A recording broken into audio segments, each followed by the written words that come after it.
اگر راستے بند نظر آ رہے ہیں اور قدم تہجد کی طرف جا رہے ہیں تو جان لو تمہارے رب نے تمہیں تہجد کے لیے چن لیا ہے۔ وہ محض اس لیے تمہاری زندگی تمہاری نگاہوں سے رشتوں کو اوجھل کر دیتا ہے تاکہ تم اسے منانے تہجد تک آ جاؤ۔ وہ چاہتا ہے میرا بندہ رات کی خاموشی میں مجھ سے ہم کلام ہو اور میں سکون سے رات کی خاموشی میں اپنے بندے کو سن سکوں۔ فوراً تمہاری سن لیتا تو کیا تم تہجد کا مزہ چکھ پاتے، اس کی محبت کی لذت، قبولیت کی اہمیت جان پاتے۔ تہجد کا سجدہ ہر کسی کو نصیب نہیں ہوتا۔ تہجد لاڈلی عبادت ہے اور اللہ کے لاڈلوں کو ہی نصیب ہوتی ہے۔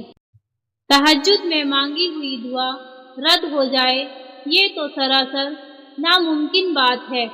تم اسے منانے کے لیے اپنی نیند قربان کرو اور وہ نہ مانے یہ تو ناممکن سی بات ہے۔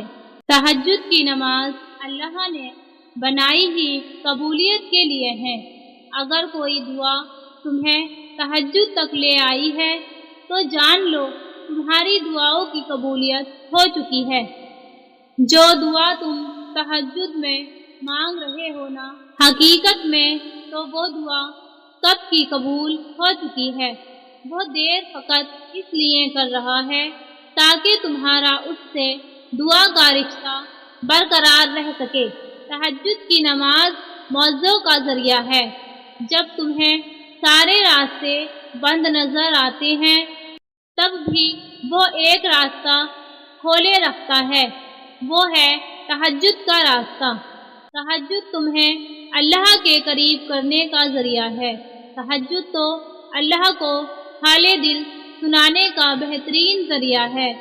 جس کو لگ جائے ایک بار تہجد کی لگن، پھر اسے اپنے رب سے ملاقات کی لگن لگ جاتی ہے۔ اللہ تعالیٰ کی رحمت اور کرم بے شمار ہیں اور وہ اپنے بندوں کو ہمیشہ بخشنے اور سنوارنے کے موقع فراہم کرتا ہے۔ اس میں سے ایک موقع تہجد کی نماز ہے جو اللہ کے نزدیک بہت خاص اور پسندیدہ ہے۔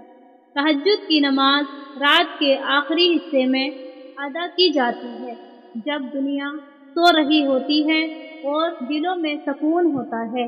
تہجد کی نماز کا وقت عموماً آدھی رات کے بعد شروع ہوتا ہے اور فجر کی اذان تک جاری رہتا ہے، لیکن سب سے افضل وقت وہ ہے جب رات کا آخری تہائی حصہ ہوتا ہے۔ حدیث مبارک کے مطابق یہ وہ وقت ہے جب اللہ تعالیٰ آسمان دنیا پر نزول فرماتا ہے اور اپنے بندوں کو پکارتا ہے، کون ہے جو مجھ سے دعا کرے تاکہ میں اسے قبول کروں؟ کون ہے جو مجھ سے مانگے تاکہ میں اسے عطا کروں؟ اور کون ہے جو مجھ سے مغفرت طلب کرے تاکہ میں اسے معاف کر دوں؟ اس حدیث سے واضح ہوتا ہے کہ تہجد کا وقت دعاؤں کے قبول ہونے کا خاص وقت ہے۔ یہ وہ لمحہ ہے جب اللہ تعالیٰ اپنے بندوں کی دعائیں سنتا ہے اور ان کی حاجت پوری کرتا ہے۔ تہجد کی نماز میں خلوص دل کے ساتھ اللہ سے بات کرنا، اس کے سامنے عاجزی سے جھکنا اور اس سے اپنی پریشانیاں بیان کرنا بہت اہم ہے۔ اللہ تعالیٰ تہجد کی نماز کو خاص طور پر اسی لیے پسند کرتا ہے کیونکہ یہ نماز بندے کی محبت، اخلاص اور اللہ کی رضا کے لیے کی جانے والی کوشش کی علامت ہے۔ جب کوئی بندہ رات کو نیند قربان کر کے اللہ کے سامنے جھکتا ہے تو یہ ایک عظیم عمل ہے جو اللہ کے نزدیک ہے۔ تہجد کی نماز کی قبولیت کے لیے ضروری ہے کہ دل میں سچا ارادہ اور خلوص ہو۔ اس کے علاوہ دعاؤں میں عاجزی، گناہوں سے توبہ اور اللہ کی رضا کی طلب ہونی چاہیے۔ اللہ کے فضل سے وہ دعائیں قبول کرتا ہے جو دل سے نکلتی ہے اور جن میں اس کی محبت اور خوف شامل ہو۔ تہجد کی نماز میں اللہ سے مانگنے کا بہترین طریقہ یہ ہے کہ قرآن پاک کی تلاوت کے ساتھ ساتھ دل سے دعائیں مانگی جائیں۔ اس وقت میں اللہ تعالیٰ اپنے بندوں کے دلوں کو پاک کرتا ہے اور ان کی مشکلات کو دور کرتا ہے۔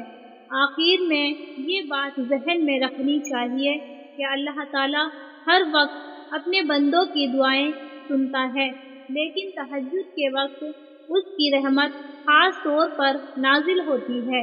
یہ وقت اللہ کے قریب ہونے، اس کی محبت کو حاصل کرنے اور اپنی دعاؤں کو قبول کروانے کا بہترین موقع ہے۔